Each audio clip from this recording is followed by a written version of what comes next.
we're certainly at a point in time where the future of East London is going to be determined by who comes here, who works here, and how it's shaped. And we know that the Olympics was a catalytic moment, it was a springboard for great change, and there's an ambition here that's not quite harnessed. There's an ambition to make change.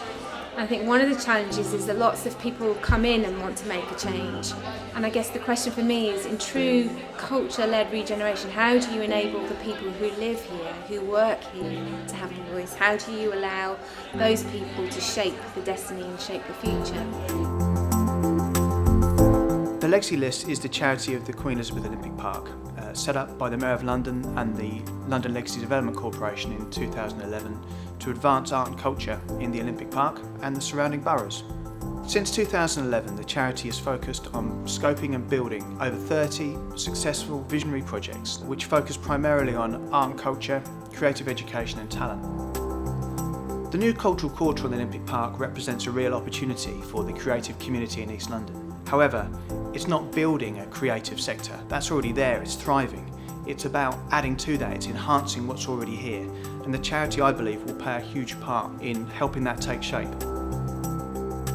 We developed a creative vision this year which supports our projects and gives them a firm framework in which we can develop them further.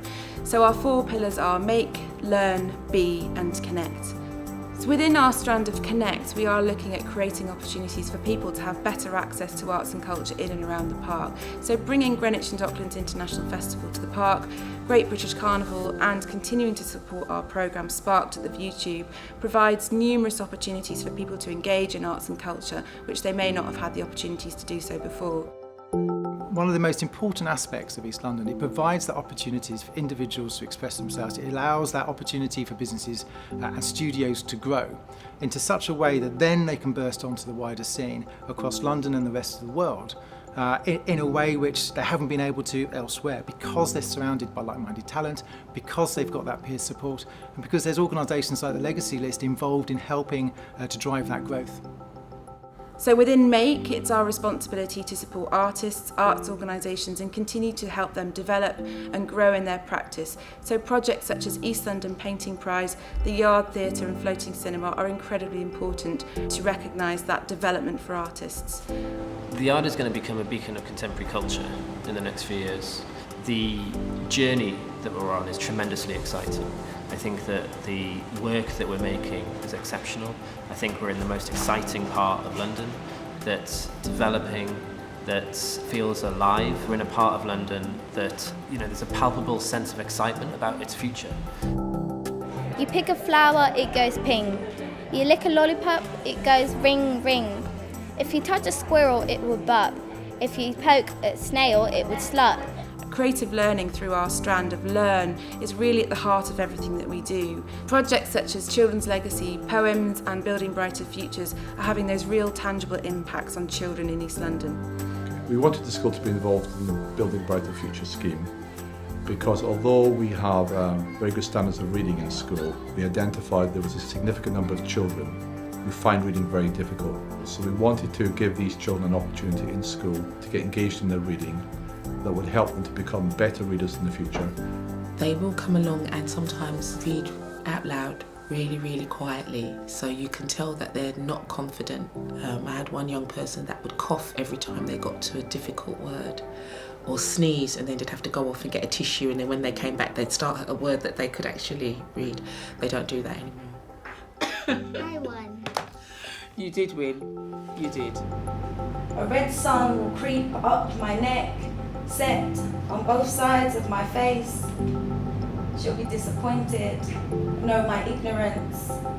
Our 4th pillar is B. It's about spotting the talent in East London, developing it, nurturing it and watching it grow. So projects like the Young Poet Laureate for London and the L Coaching and Mentoring Project are really important to show our commitment to shining that spotlight on East London and continuing to develop the talent that is already here.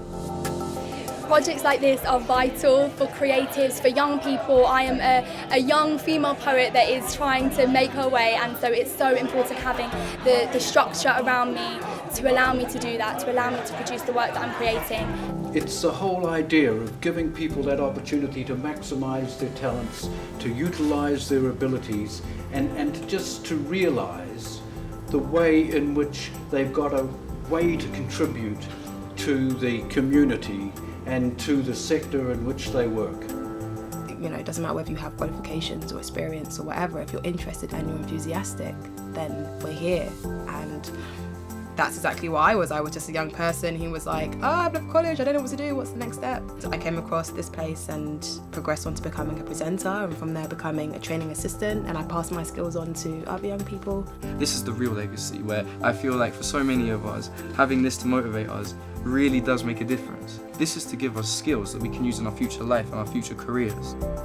One of the most exciting things that people can do is to get involved in the Legacy List. Every pound invested by the Legacy List into these projects has a tangible benefit to that individual, to that studio, to that business, to allow them to grow and allow them to become more self-sustainable in the future.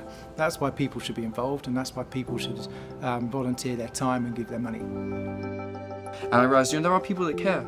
There are people that care, which is a big deal.